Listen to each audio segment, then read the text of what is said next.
people that hold that belief don't generally work in the professional fields that we work in. We use AI as a tool, and we use AI as a tool in distinct part of the processes. Like creative projects are complicated things. You don't just use one tool to produce all outcomes. AI is injected into the appropriate part of the workflow, and we use that to speed up or create more options or create things that we couldn't create before. So say, for example, we can do 3D avatars now in like 1000x the speed that we used to do, but that has certain considerations that we wouldn't have the 3D model at the end of it. So we use it where we can use it.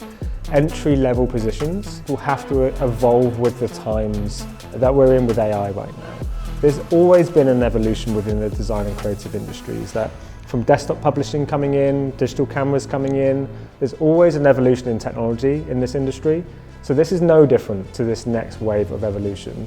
And especially at Superside, it is foundational to our mission to produce equal opportunities, to produce new opportunities around the world for creatives. And anecdotally, I've 10x'd the size of a team within 3 months to support AI. So AI has led to more job creation within this company, and it's led to complete entry-level positions. I'm really a firm believer in entry-level positions and creating opportunity across the board, not just the most senior people.